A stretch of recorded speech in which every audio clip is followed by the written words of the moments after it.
Hello friends, welcome to Rajas Sondiya academy. देखिए, read man exam level 1 and 2 के लिए 3rd grade जो मुख्य परीक्षा फरवरी में होने जा रही है उसमें मैथ देख रहे हैं। मैथ में हम देखेंगे समतलीय आकृति और समतलीय आकृति में देखेंगे आज व्रत के बारे में। समतलीय आकृति में हमने त्रिभुज कंप्लीट कर लिया है। देखिए, ये जो क्लास है आपकी रीड मैन एग्जाम के साथ साथ अदर्स एग्जाम के लिए भी इंपॉर्टेंट है। अगर आप अदर्स एग्जाम की भी किसी भी एग्जाम की परीक्षा देने जा रहे हैं फिर भी आपके लिए क्लास काफ़ी अधिक इंपॉर्टेंट है। अगर आपने हमारे चैनल को अब तक सब्सक्राइब नहीं किया तो चैनल को सब्सक्राइब कर लें, बेल आइकन को प्रेस कर लें। व्रत की डेफिनेशन देखते हैं, व्रत होता क्या है।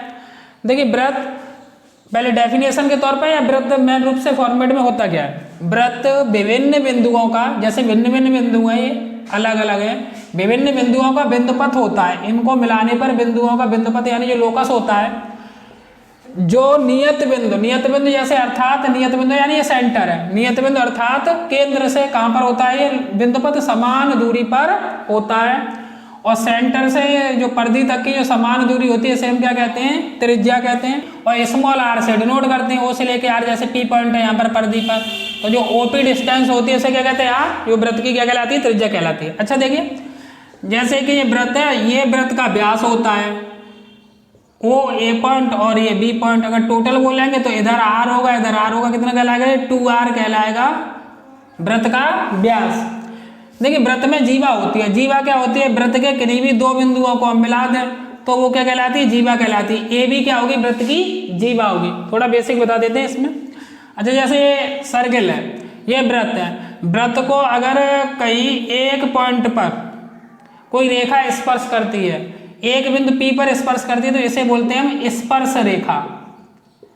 स्पर्श रेखा।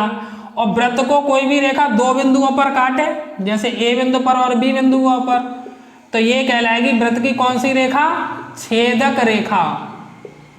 ये इंटरसेक्ट कर रही है उसे, इसे बोलते हैं छेदक रेखा। जो दो बिंदुओं पर काटे और एक बिंदुओं पर टच करे वो कौन सी कहलाती है, स्पर्श रेखा कहलाती है।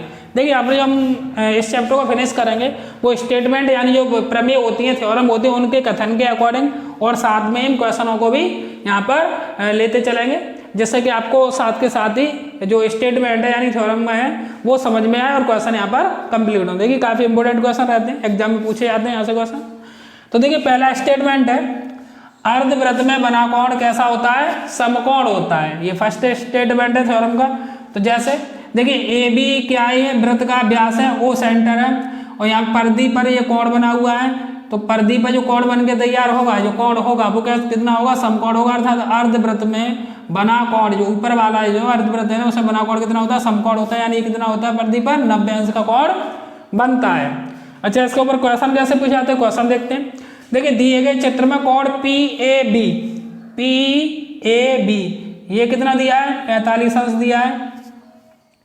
तब कोण PBA ये वाला कोण हमें निकालना है, कितना होगा। तो अभी हमने थ्योरम देखा है इसमें स्टेटमेंट इसका कि ये सेंटर मान ले O, तो यहाँ पे परिधि पर बना कोण ये कितना होगा, अर्धवृत्त में बना कोण 90 अंश होता है। तो हमें कोण निकालना कौन सा है, PBA। तो कोण PBA का मान कितना हो जाएगा, टोटल त्रिभुज के तीनों अंतःकोणों का कितना होता है, 180। तो 180 में से हम कितना माइनस कर देंगे, 90 + 45, 90 + 45 यानी 180 में से हम कितना घटा देंगे, 135। तो कितना बचेगा, ये 45 अंश। PBA का मान कितना निकला, 45 अंश। चक्रीय चतुर्भुज का कॉन्सेप्ट होता है, ये हम व्रत में ले रहे हैं क्योंकि जो चक्रीय चतुर्भुज और व्रत एक दूसरे से रिलेट करते हैं। ये व्रत में इसमें क्वेश्चन बन जाता है, दोनों को मिक्स करके एक चक्रीय चतुर्भुज कॉन्सेप्ट और अर्धवृत्त में बना समकोण है, अर्धवृत्त में बना कोण समकोण होता है उसके ऊपर। तो इसलिए यहाँ पर हमने चक्रीय चतुर्भुज को यहीं पर ले लिया। देखिए, चक्रीय चतुर्भुज होता क्या है कि ऐसा चतुर्भुज जिसके चारों शीर्ष एक वृत्त पर स्थित हो, एक वृत्त पर स्थित हो, क्या कहलाता है, चक्रीय चतुर्भुज कहलाता है। तो देखिए, ये हमारा एक वृत्त है और ये चतुर्भुज है ABCD, इसके चारों शीर्ष ABC और D किस पर स्थित है, एक वृत्त पर ही स्थित है, इसलिए ABCD क्या कहलाता है, चक्रीय चतुर्भुज कहलाता है। इसकी प्रॉपर्टी क्या होती है, इसके सम्मुख कोणों का योग 180 होता है। अर्थात कोण A + कोण C बराबर 180 होगा और कोण B + कोण D बराबर भी कितना होगा, 180 होता है। चलिए, क्वेश्चन कैसे बनते हैं इसके ऊपर क्वेश्चन देखते हैं। जैसे कि देखिए, ये क्वेश्चन दिया होगा, चतुर्भुज ABCD के शीर्ष एक वृत्त की परिधि पर है, तो वृत्त की परिधि पर तो चक्रीय चतुर्भुज हो गया, सीधी सी बात है। यदि AB वृत्त का व्यास हो तथा कोण ADC बराबर कितना 110 अंश हो तो कोण BAC ज्ञात कीजिए। तो देखिए पहले एक वृत्त बनाते हैं, इसमें AB वृत्त का व्यास बोल दिया उसने पहले से ही, तो ये हो जाएगा A पॉइंट और ये हो जाएगा B पॉइंट। ये इस वृत्त का क्या है, व्यास है। तो वृत्त का व्यास है यहाँ पर ये, तो इसकी परिधि पर बना कोण कितना होगा, ये समकोण होगा, यानी कि अर्धवृत्त जो परिधि पर कोण बनाता है वो कितना बनाता है, समकोण, तो ये कितना हो जाएगा 90 अंश हो जाएगा। हमें क्योंकि ABCD क्या बनाना है, एक चतुर्भुज बनाना है। तो देखिए A ये हो गया, B ये हो गया, यहाँ मान लेते हैं कि ये पॉइंट है आपका, देखिए इस प्रकार से एक चतुर्भुज का निर्माण होगा, AB ये हो जाएगा C और ये कौन सा हो जाएगा D पॉइंट हो जाता है। देखिए बोल क्या रहा है क्वेश्चन में, तथा कोण ADC, देखिए ADC ये एंगल कितना है 110 अंश है, ठीक। जबकि ABCD कैसा हो जाएगा, चक्री चतुर्भुज, क्योंकि इसके चारों सिर से एक वृत्त पर स्थित हो जाएंगे। हमें एंगल कौन सा निकालना है, कोण BAC, कोण BAC यानी ये वाला एंगल हमें फाइंड करना है, कितना एंगल ये होगा। तो चलिए देखते हैं, क्योंकि जो ABCD है वो एक चक्री चतुर्भुज है, अगर वो चक्री चतुर्भुज है तो उसकी प्रॉपर्टी फॉलो करेगा, और इसकी प्रॉपर्टी क्या होती है, इसके सम्मुख कोणों का योग 180 होता है। तो कोण B वाला है, बोलेंगे कोण CBA, ये वाला जो एंगल होगा डायरेक्ट लिख देते हैं, कोण B प्लस कोण D कितना होना चाहिए 180। तो कोण B कितना हो जाएगा, यहाँ से कोण B हो जाएगा 180 में से D घटाएंगे, यानी 180 में से 110 घटा देंगे, यानी कहने का मतलब ये हो जाएगा 70 अंश, यानी ये एंगल कितना हो गया 70 अंश। हमें कोण बताना कौन सा है, कोण BAC बताना है। तो त्रिभुज चलेंगे ABC में या ACB में, त्रिभुज ACB में, ACB में त्रिभुज के तीनों अंतःकोणों का योग कितना होता है 180। तो कोण BAC कितना होगा, कोण BAC 180 में से हम माइनस कर देंगे इन दोनों कोणों को, ये 90 और 70 कितने हो जाएंगे 160 अंश। तो 160 घटा देंगे तो कोण BAC कितना निकल के आएगा 20 अंश, यानी ये एंगल होगा 20 अंश, अर्थात इसका ऑप्शन B ऑप्शन सही हो जाएगा। तो देखिए यहाँ पर दोनों कॉन्सेप्ट थे वो मिक्स थे, यानी चक्री चतुर्भुज का भी यूज था और अर्धवृत्त में बना कोण समकोण होता है इसका भी यूज था। ये वाला क्वेश्चन काफी अधिक पूछा जाता है। स्टेटमेंट है, वृत्त के केंद्र से जीवा पर डाला गया लंब जीवा को समद्विभाजित करता है, ये प्रमेय का स्टेटमेंट है। जैसे वृत्त का केंद्र है, सेंटर हो, वृत्त के केंद्र से जीवा पर, तो जीवा ये मान लिया हमने A भी एक जीवा है, इसके जीवा पर डाला गया लंब, ये लंब डाला जाता है, तो ये जीवा को समान दो पार्टों में डिवाइड करता है। जैसे ये पॉइंट मान लेते हैं हम D, तो यहाँ से लेके ये क्या होगी रेडियस इस वृत्त की त्रिज्या, सेंटर से परिधि तक की दूरी ये भी क्या होगी इसकी त्रिज्या, और जीवा को समद्विभाजित करता है, लंब डाला जाता है, तो ये कितना कोण होगा 90 अंश। यानी कहने का मतलब है जो AD डिस्टेंस होगी समान दो पार्टों में डिवाइड करेगा तो AD बराबर होगा किसके DB के। ये तो स्टेटमेंट रहा यानी थ्योरम रही। अब देखते हैं इस पर क्वेश्चन कैसे बनता है। 13 सेंटीमीटर त्रिज्या के एक वृत्त के केंद्र से एक वृत्त बनाते हैं हम, जिसकी रेडियस कितनी है 13 सेंटीमीटर है। तो ये O है, एक जीवा खींच लेते हैं, AB जीवा मान लेते हैं, और ये त्रिज्या होगी इसकी रेडियस, ये कितनी दी है 13 सेंटीमीटर दी है, ये O पॉइंट है। 13 सेंटीमीटर त्रिज्या के वृत्त के केंद्र से 5 सेंटीमीटर की दूरी पर स्थित, ये 5 सेंटीमीटर की दूरी है, ये दूरी कितनी है 5 सेंटीमीटर की दूरी पर स्थित जीवा की लंबाई क्या होगी, हमें जीवा की लंबाई ये D पॉइंट में काटती है, तो जीवा की लंबाई कितनी होगी AB टोटल, जीवा की लंबाई अर्थात हमें AB बताना है। तो देखिए, तो देखिए 5 सेंटीमीटर दूरी पर स्थित है, हमें क्या बताना है जीवा की लंबाई क्या होगी, अर्थात हमें AB बताना है कितना होगा। तो देखिए जो AB है ये जो जीवा पर ये परपेंडिकुलर डिस्टेंस होती है इसे दो पार्टों में डिवाइड कर देती है, यानी जितना AD होगा उतना DB होगा, अभी हमने थ्योरम के स्टेटमेंट में देखा है। तो पहले हम ज्ञात करेंगे AD, वैसे ट्रिपलेट होता है 5, 12, 13 का, तो उस हिसाब से 13, 5 है तो ये कितनी होगी 12 सेंटीमीटर होगी। अन्यथा हम समकोण त्रिभुज वाली कंडीशन से पाइथागोरस प्रमेय से भी निकाल सकते हैं, अर्थात जो AD होगा वो दूसरा तरीका ये है, इसका वर्ग करें OA का वर्ग यानी 13 का वर्ग 169 माइनस OD का वर्ग 5 का वर्ग 25, तो रूट में आएगा 144, अर्थात ये कितना हो जाएगा 12 सेंटीमीटर। ये AD डिस्टेंस निकल गई, हमें निकालने का जीवा की लंबाई, जीवा की लंबाई, जो कि जीवा अपनी है कितनी है, ए बी है, और ए बी किससे मिलके बनी है, A D plus D B. तो जितना ए डी होगा उतना ए डी बी होगा, क्योंकि समान दो पार्टों में डिवाइड होगा। तो ये 12 होगा तो ये भी कितना होगा, 12, अर्थात ये कितना होगा, 24 सेंटीमीटर। अर्थात इसका बी ऑप्शन सही हो जाएगा। चलिए ऐसे कॉन्सेप्ट हुआ जो हमने देखा था अभी। वृत्त का व्यास 26 सेंटीमीटर है तथा एक जीवा की लंबाई 10 सेंटीमीटर है। केंद्र से जीवा की दूरी ज्ञात करनी हमें कितनी होगी। तो देखिए ये वृत्त है, वृत्त का व्यास 26 सेंटीमीटर तथा एक जीवा की लंबाई, तो ये जीवा है ए बी, इसकी टोटल लंबाई कितनी है, ये टोटल लंबाई दी है 10 सेंटीमीटर। तो जैसे यहाँ पर केंद्र से जो परपेंडिकुलर डिस्टेंस डाली जाएगी इसे समान दो पार्टों में डिवाइड करेगी, तो यानी ए डी कितनी हो जाएगी 5 सेंटीमीटर और डी बी भी कितनी हो जाएगी 5 सेंटीमीटर।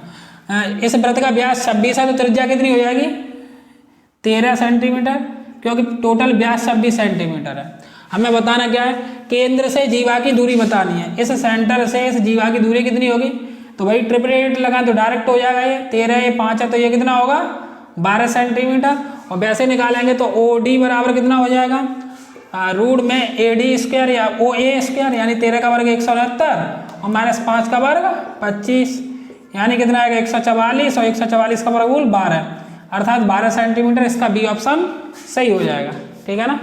चलिए देखिए स्टेटमेंट है यार, किसी जीवा या फिर आधार द्वारा एक ही खंड पर, एक ही खंड का मतलब होता है, एक होता है लघु वृत्तखंड, एक होता है दीर्घ वृत्तखंड। एक ही खंड पर बने कोण कैसे होते हैं, समान होते हैं। जैसे कि हमने ये जीवा ली, इस वृत्त में ए बी, या फिर एक आधार लिया, ये होगा दीर्घ वृत्तखंड, ये होगा लघु वृत्तखंड। एक ही वृत्तखंड पे हम बनाए कोण, तो ये वृत्तखंड पर, एक ही वृत्तखंड पर बने कोण कैसे होते हैं, समान होते हैं। अर्थात अगर ये एंगल थीटा है तो ये एंगल भी कितना होता है, थीटा होता है। ये तो बात हुई दीर्घ वृत्तखंड की।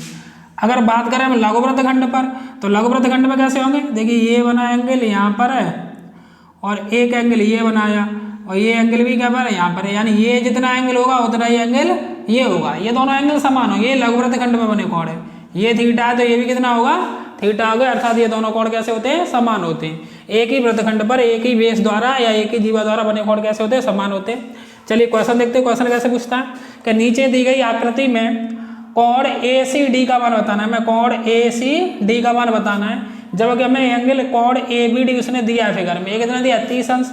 अब काफी सिंपल है, एक ही आधार है इसका इन दोनों एंगल का, या फिर एक ही जीवा है, तो ये दीर्घ वृत्त में बने कोण है वो कैसे होंगे, समान होंगे। ये 30 अंश है तो ये भी कितना होगा, 30 अंश होगा। अर्थात कोण ए सी डी का मान कितना होगा, 30 अंश होगा, क्योंकि ये कोण ए बी डी के कैसा होगा, बराबर होगा। ठीक है ना। चलिए देखिए 3 स्टेटमेंट दिए हुए हैं थ्योरम के, काफी अधिक इंपॉर्टेंट है, क्वेश्चन यहाँ से बनता ही बनता है। देखिए क्या कॉन्सेप्ट है, किसी वृत्त की स्पर्श रेखा, ये कोई वृत्त है, इसकी स्पर्श रेखा कौन सी है, पी टी। किसी वृत्त की स्पर्श रेखा पी टी और ए बी पी एक छेदक रेखा, छेदक रेखा 2 बिंदुओं पर काटेगी और स्पर्श रेखा एक बिंदु पर स्पर्श करेगी। एक छेदक रेखा हो तो कौन सी कंडीशन बनती है इस केस में, तो देखिए यहाँ पर ये पी टी स्क्वायर होता है, स्पर्श रेखा का स्क्वायर बराबर होता है पी ए, फुल लेंथ ली जाती है पहले पी ए और फिर ये वाली लेंथ ली जाती है इनटू पी बी। ये फॉर्मूला यूज होता है यहाँ पर। अच्छा सेकंड वाला कॉन्सेप्ट देखेंगे, जब 2 जीवाएं एक वृत्त के बाहर एक दूसरे को काटती हैं, ये जीवाएं वृत्त के 2 बिंदुओं को मिलाने वाली रेखा जीवा कहलाती है। तो सी डी जीवा ऐसे पीछे बढ़ाया, ए बी जीवा को पीछे बढ़ाया और बाहर जाकर ये बाहर कौन से बिंदु पी पर एक दूसरे को काटती है। तो इसके समय कंडीशन क्या होती है, पहले टोटल डिस्टेंस ली जाती है यानी पी ए, फिर आती है शॉर्ट वाली डिस्टेंस इनटू पी बी। ऐसे इसमें टोटल डिस्टेंस आएगी P C into short distance यानी पी डी, ये बराबर होता है। इसमें ये फॉर्मूला यूज होता है। थर्ड पॉइंट देखें, जब 2 जीवाएं एक वृत्त के अंदर ही एक दूसरे को काटती हैं, जैसे पहली जीवा ये और दूसरी जीवा ये वृत्त के अंदर ही एक दूसरे को कहाँ पे काटती है, पी बिंदु पर काटती है, तो कंडीशन क्या लगती है, तो देखिए इसके समय लगता है पी ए या फिर ए पी, उसी बोल सकते हैं A P into P B. जो पार्ट यहाँ से डिवाइड हुआ वहीं से आएगा सी पी ये वाली डिस्टेंस इनटू पी डी। इसमें ये फॉर्मूला या फिर ये कॉन्सेप्ट यूज होता है। चलिए इन तीनों पॉइंटों के ऊपर देखते हैं क्वेश्चन।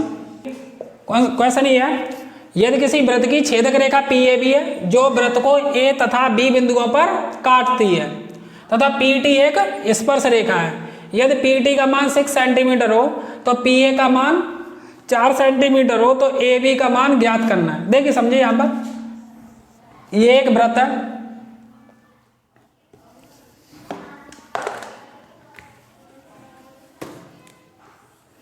देखिए हमने एक वृत्त खींच लिया है। यहाँ पर क्वेश्चन ये बोल रहा है कि देखिए एक तो एक छेदक रेखा है और छेदक रेखा है कैसी है, PA और B। क्वेश्चन क्या बोले देखा, PAB एक छेदक रेखा है, ठीक है। यदि किसी वृत्त की छेदक रेखा कितनी है, PAB, जो वृत्त को A तथा B बिंदुओं पर काटती है, A तथा B बिंदुओं पर काटती है, तथा PT एक स्पर्श रेखा है। PT ये वाली लाइन क्या है, एक स्पर्श रेखा है। यदि PT का मान 6 सेंटीमीटर हो, PT का मान कितना है, 6 सेंटीमीटर हो, तथा PA का मान 4 सेंटीमीटर हो, PA का मान कितना है, 4 सेंटीमीटर हो, तो AB का मान ज्ञात कीजिए। तो हमें AB ये वाला पार्ट बताना है, ये वाला पार्ट बचा, ये क्वेश्चन मार्क है, ठीक है, ये ऑप्शन दी हुई। चलिए तो क्या कॉन्सेप्ट पढ़ा हमने इस प्रकार के फिगर में, PT स्क्वायर बराबर होता है PB, ये टोटल डिस्टेंस ली जाती है पहले, इनटू शॉर्टेस्ट डिस्टेंस कितनी होती है, PA। तो PT 6 का वर्ग कितना हो जाएगा, 36, PB हमें पता नहीं है, इंटू PA कितना है 4, तो भाग देंगे तो कितना आ जाएगा 9, PB कितना आ गया 9 सेंटीमीटर। ये टोटल निकल के आया है। अब ये टोटल निकल के आया 9 सेंटीमीटर, हमें ये बताना है, तो ये कितना होगा, 9 में से 4 घटा देंगे तो ये कितना निकल आएगा, 5 सेंटीमीटर। अर्थात AB कितना होगा, PB में से PA माइनस कर देंगे, PB माइनस का PA, अर्थात 9 में से 4 चला जाएगा, बचेगा कितना, 5 सेंटीमीटर। अर्थात इसका बी ऑप्शन सही हो जाएगा। तो देखिए शब्द देखे थे उनके ऊपर ये क्वेश्चन देख लिए। इस पार्ट में यही देख सकते हैं, जो आपका नेक्स्ट पार्ट आएगा व्रत का, 2 पार्ट में आपका व्रत कंप्लीट हो जाएगा। उसमें जितने भी कॉन्सेप्ट बचे उन्हें देखेंगे और जितने भी विभिन्न टाइप के क्वेश्चन बचेंगे उन सभी को हम सेकंड पार्ट में कंप्लीट कर लेंगे। अगर आपने चैनल को सब्सक्राइब नहीं किया तो चैनल को सब्सक्राइब कर लें, बेल आइकन को प्रेस कर लें।